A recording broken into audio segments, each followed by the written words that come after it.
Welcome to this week's SV Lynx video. Before we get over to the lot, and get to work on the fairing of the port hull, I just wanted to mention that stick around for the end of the video because we're going to have a little look at what we planned for phase one and what we actually accomplished in phase one, which is the first 4 months of work. And we'll see if we're on schedule, behind schedule, or right on time. So stick around for that. But for now, let's get off to the lot.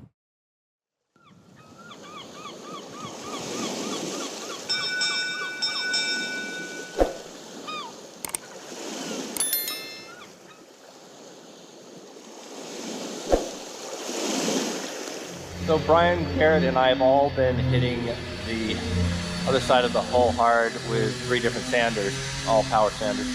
And we like to, of course, use the collector sander because it gives that curvature of the hull properly, but there are just some high ridges that we're taking down with 2 orbitals as well, and then we're taking the flexi sander over the whole thing. How you doing? My name's Garrett.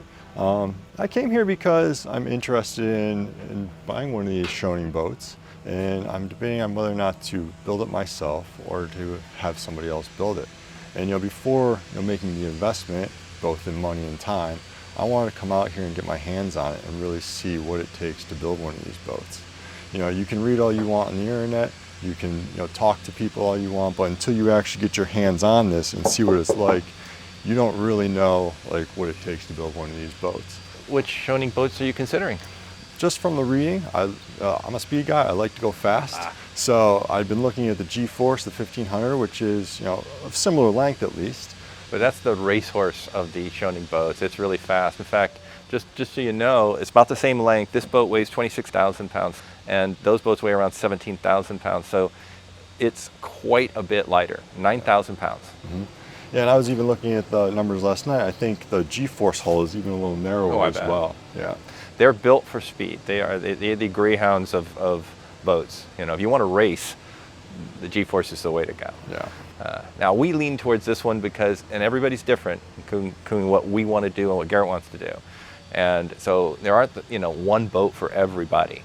But for us, we wanted that hybrid between comfort catamaran and a performance catamaran. So this boat's still going to be fast, but he's going to kick our butt if we got in a race. Yeah, I think that's an important point to make. You want the comfort and everything, and the way you've laid your boat out is probably different than the way I'd lay my boat out. Of course. If it works for you, that's fantastic. Yeah. And that's why I say there's no right and wrong way. There's only the right way for you. Yeah, so, absolutely. So we show you a lot of times all the things we think are great about this boat, but that's by our needs and our opinion on that. And everybody else might have a different layout they want on their boat, or they're less interested in the amount of salon space there is and more interested in going faster. Again, it's what you want. And so again, no right and wrong. So this is just the boat we like, and so is it. And by the way, there's already another one of these in construction. So I just got word from one of our patrons that they have purchased it and they've actually already started construction. They're having it professionally built. So technically they might get done before us. So we might not be the first one in the water, even though I helped design this thing. But that's okay. Nice part there is that I might get some information from their builders on if they get ahead of me, and that's good for me. And same thing here, there's a lot of similarities no matter which boat you built from Schionning on construction. So if Garrett decides to build his boat, I can give him information as he's building it and he has questions and stuff, or you can watch the videos, but it will help him because there's a lot of things that are similar in the construction of the boats from the building technique standpoint. So I wish there were a video series that I could watch, but this is really the first one, so I had to learn on the fly a little bit with help from Schionning. I am on there every week with them asking questions, so that's where I get my information, and he will too, but also he can consult with me now and find out what I did and what I did wrong. You can learn from mistakes just as well as you can learn from success. So, we tried this, it didn't work, don't do that. Anyway, all right, well, we're gonna get to work. The first thing we're gonna do today, we're gonna sand off, we already sanded this side of the hull yesterday, but we're gonna sand the other side of the hull and a few more touch-ups on this side and try to get this thing completely ready for the second fairing compound layer.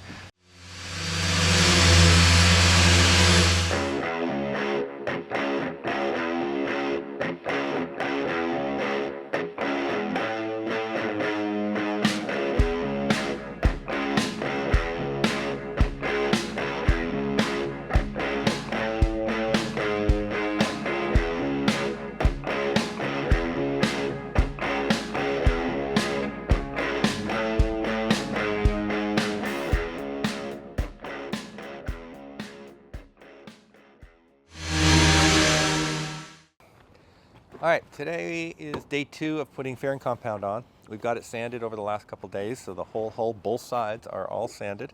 So the first thing we're doing, we vacuumed it all off, or blew it off with a compressor last night.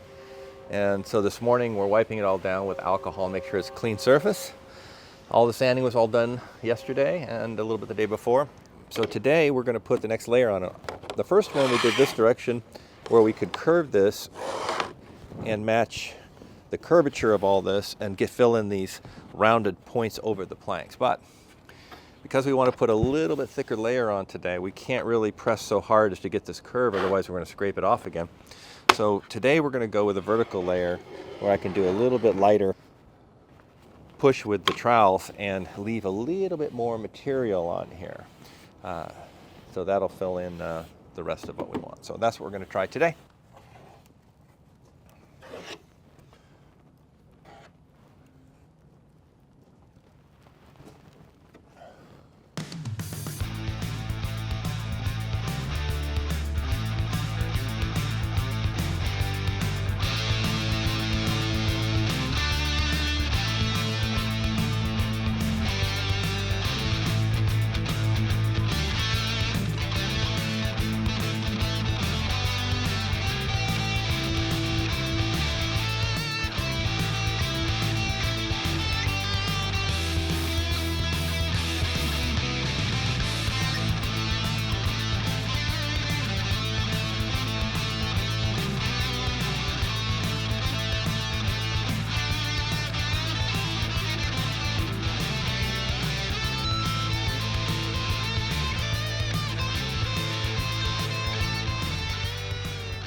Okay, but there you got a feel for what it's like.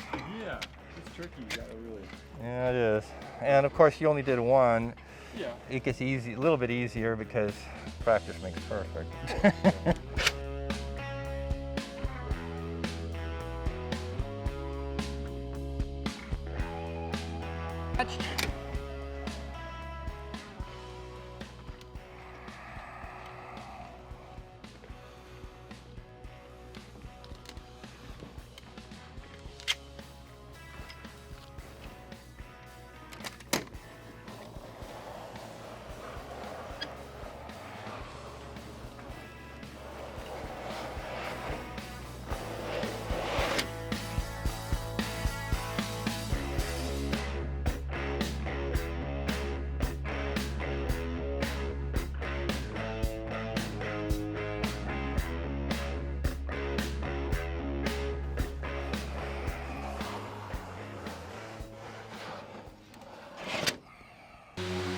While Brian and Garrett are sanding layer number 2 on the port hull of our fairing, I'm going to work on the cradle over here.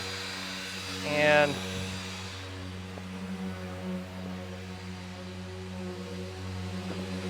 these are the MDF pieces that are going to cradle the hull once we flip it over. So I need to screw these together and then glass them together. There's another process we'll do on this to get it to match the hull at the end, but initially the first thing we're going to do is get this just assembled together and glassed together. And then that's coming pretty soon because that fairing of the hull is going swiftly. So I'm thinking that we're going to be flipping this hull within probably next week. So we need to have these cradles ready to flip it over onto. So I'll get to work on that.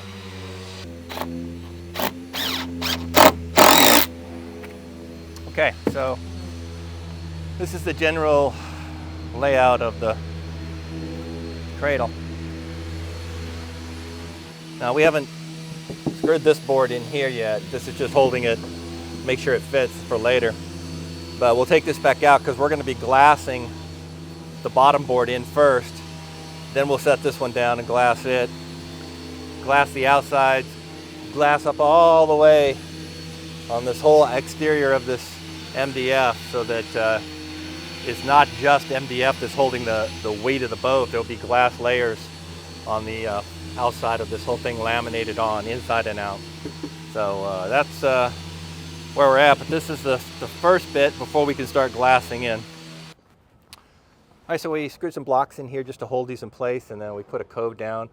And next up, we're going to glass tab these in, and then we're going to layer fiberglass over both sides of this. So we're going to try to do this all wet on wet. This is still going to set up a little bit more. I need to get a little bit more like Jello at least before we start tabbing across that, because I don't want to press into it. Right now, that's still like mayonnaise at this moment. So we stuck the second layer in here. This isn't mounted yet. We just put it in here to straighten up the boards, make sure that this is going to fit in here once this sets up. And we'll take this back out when we do the tab, and then we'll put it back in again and let that set up. Garrett looked like he needed a break, so I went and spelled him on the flexi sander. I want some fun sanding too. Apparently Phil likes sanding as well.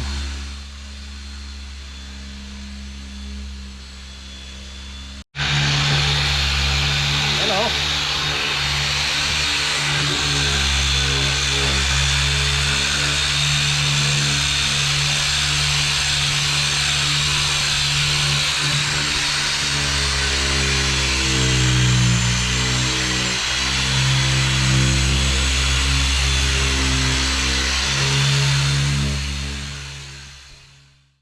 Good morning. It's a beautiful day in the neighborhood at the boat building yard, and we got this all sanded now. It's looking pretty nice.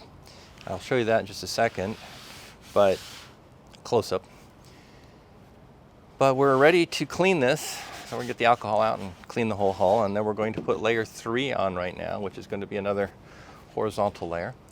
And at that point, I think we'll be done with the full layers, because this is already pretty nice. And by the time we put one more full length, full hull layer on, very thin, we should be pretty close.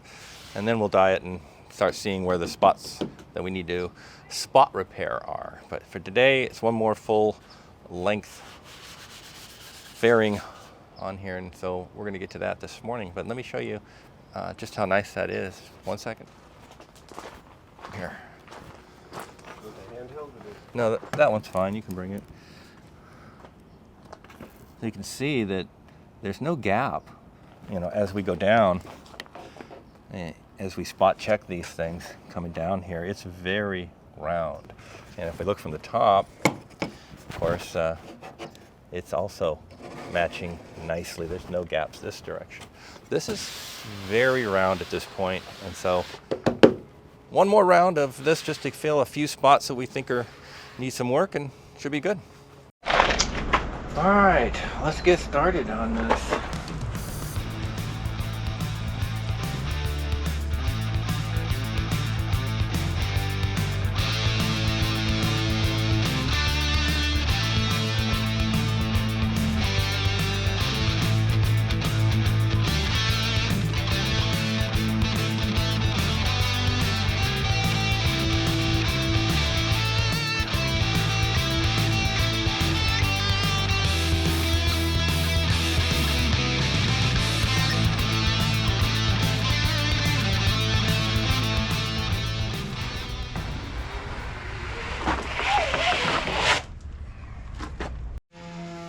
So today we're starting out by sanding the third layer of fairing compound that we put down yesterday over the entire hull. And Brian's going to begin by taking down the ridges that we have, and then I'm going to follow with the flexi sander to get the nice round shape and keep that on the hair. He's just going to knock down the high spots, like along the spine of the boat there, and a few spots along the hull. But I'll follow with that flexi sander and we'll get going. It's a bit slow going, but we're marching on down the hull, so we'll get there.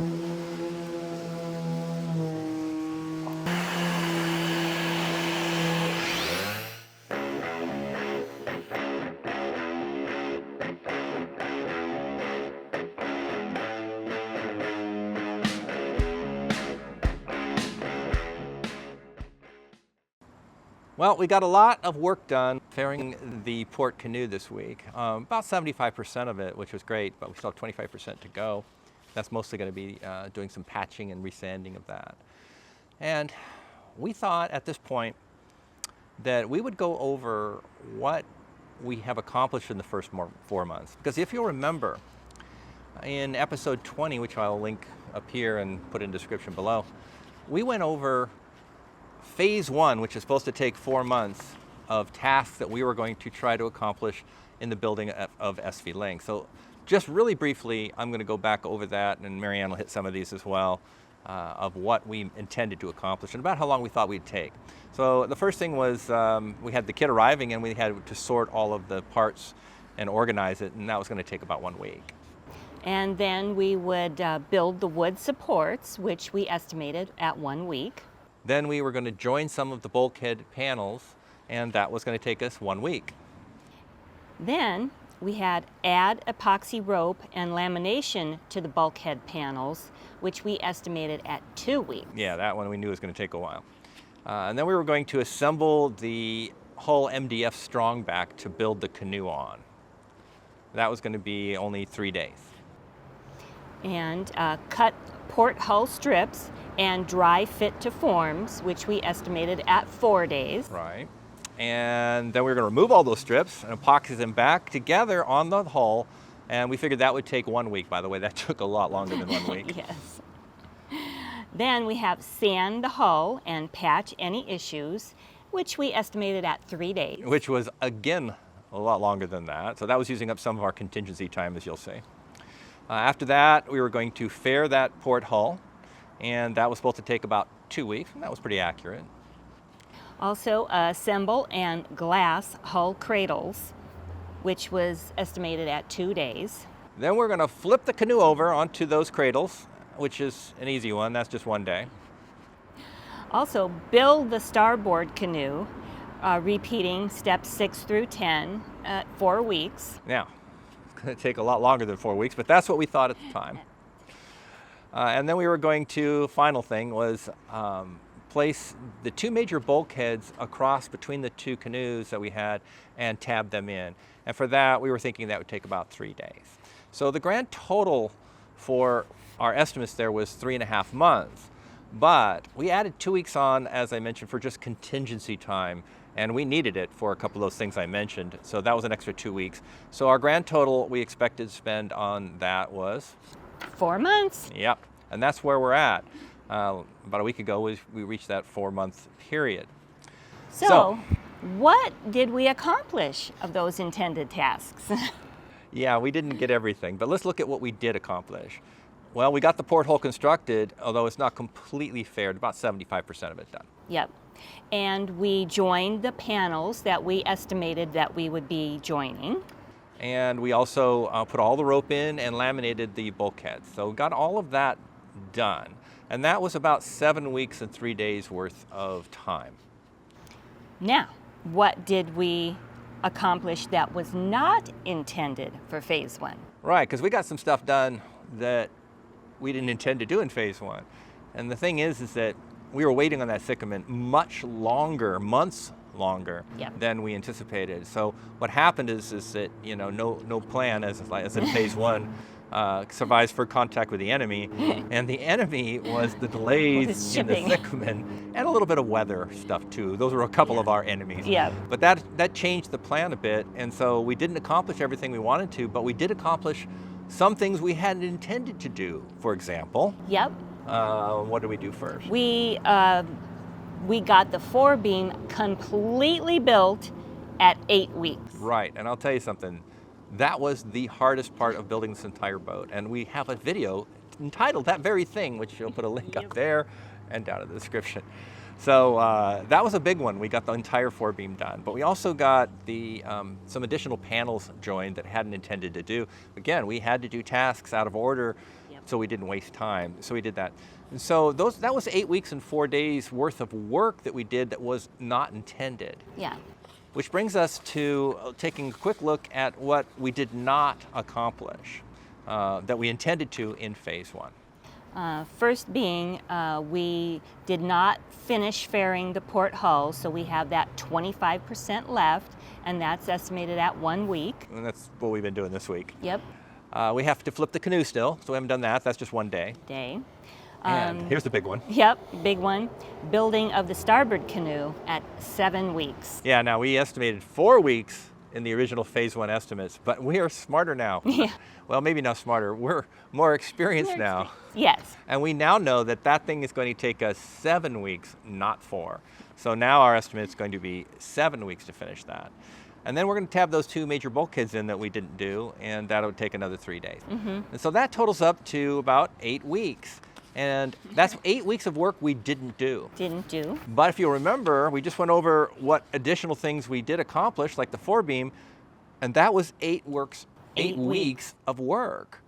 And so we traded that work of 8 weeks for the work we didn't do, which means, based on what we estimated and where we're at, we're right on schedule at this point.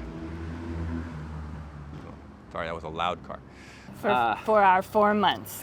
Yeah, so at 4 months, we're basically on schedule. We just did different things due to the delay in the Sycamore, but it's looking pretty good. Yeah. We're happy where we're at, that we're still basically on schedule. I think we did a good job at filling in stuff.